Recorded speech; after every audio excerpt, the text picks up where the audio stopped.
Hi, my name is Amy Weber. I am the co founder of Speak, Learn, and Play in Brooklyn, New York. I am a clinical social worker and child therapist and parent coach. This month at Speak, Learn, and Play, we are talking all about friendship and feelings. And today I want to talk about understanding the social emotional landscape and why feelings actually need to come first. Welcome. I am so glad you are here. Let's start with a simple truth that does not get said nearly enough. Your child doesn't need better social skills first. They need better emotional awareness first. We spend so much time teaching kids what to say, how to take turns, how to share, how to make eye contact, how to be a good friend. And yet, friendships still feel hard. And that's because friendship and connection does not start with scripts, it starts with feelings. When kids don't understand what's happening inside their own bodies, navigating the outside social world is going to feel confusing, overwhelming, and sometimes downright impossible. So, today I'm going to talk about why emotional literacy is the first step in social success, how to help kids name, notice, and normalize their big feelings, the link between regulation and social connection, and how parents or caregivers or teachers can model simple, powerful, I feel, I need language at home. So let's jump right in. Why does emotional literacy come before social success? Friendship requires a ton of invisible skills: noticing tone, reading facial expressions, understanding intentions, managing disappointment, repairing after conflict. And all of those things depend on one thing first. And that is being able to recognize and understand emotions, especially your own. If a child can't yet tell the difference between excitement and anxiety, frustration and embarrassment, sadness and disappointment, then social situations are going to feel unpredictable and unsafe. And this is where we're going to see big reactions after play dates, shutdowns at school, kids who seem too sensitive, kids who seem bossy or withdrawn, and a lot of they know better. Why are they doing this? But what's usually happening is much simpler and more human. They are reacting to feelings they don't yet have words for. We cannot expect kids to manage emotions they can't identify, and we can't expect social flexibility when the inside world already feels way too chaotic.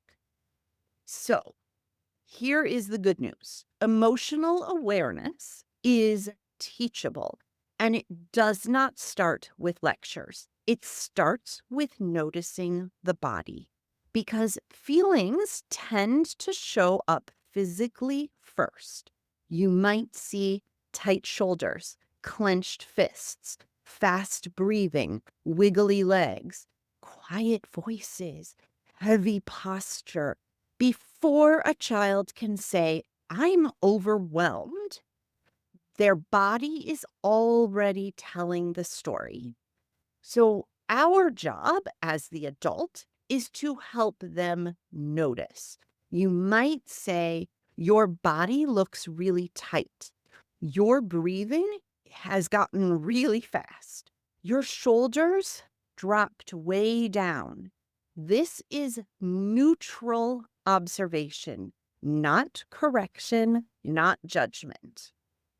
Then we want to try to help them name. Instead of just mad or sad, we want to expand the language. Frustrated, disappointed, embarrassed, overwhelmed, worried, left out, jealous, excited and nervous at the same time. You don't have to be perfect. You're offering possibilities, not diagnoses. Then we want to help them normalize. And this part is huge. Instead of, you're overreacting, or it's not that big of a deal, we want to try, that makes a lot of sense.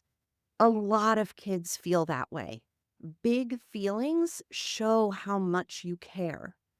Normalization tells the nervous system, I'm safe, I'm not broken, I'm human.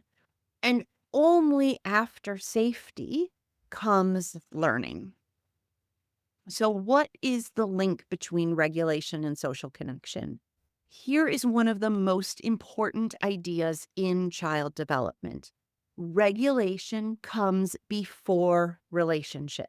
When a child is dysregulated, their thinking brain goes way offline, their flexibility disappears, their perspective taking vanishes, and social problem becomes impossible.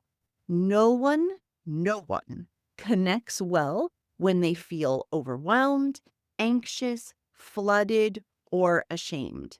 Connection requires a body that feels safe, a brain that feels calm enough to think, and emotions that feel understood.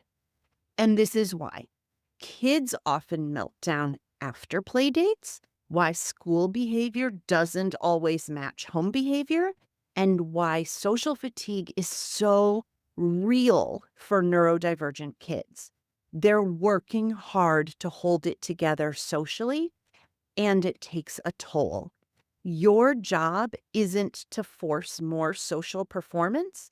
Your job is to protect emotional safety, nervous system regulation, and recovery time, because regulated kids connect better, always.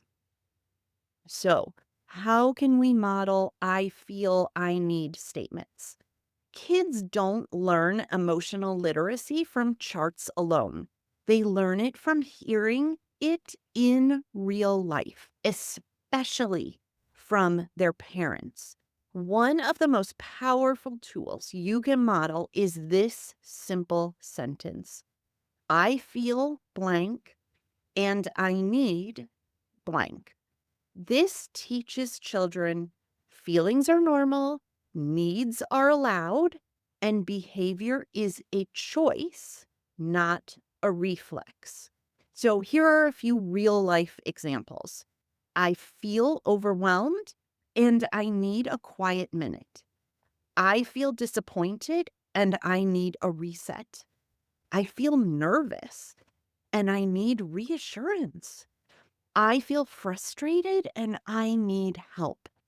You're showing your child how emotions work, how needs connect to feelings, and how to meet those needs without exploding. Over time, this is not instantaneous. Over time, kids start to use that language. I feel mad and I need space. I feel left out and I need help. I feel nervous and I need you.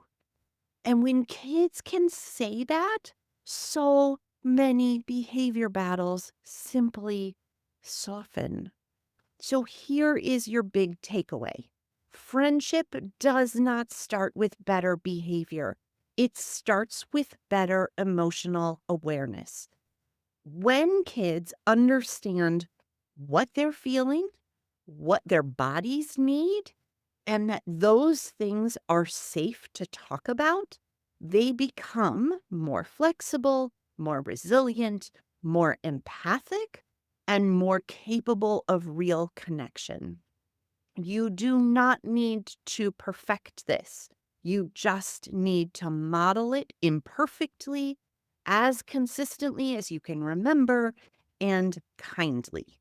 Because every time you help your child name a feeling, normalize a reaction, or hear an I feel I need sentence out loud, you are quietly building the foundation for lifelong friendship.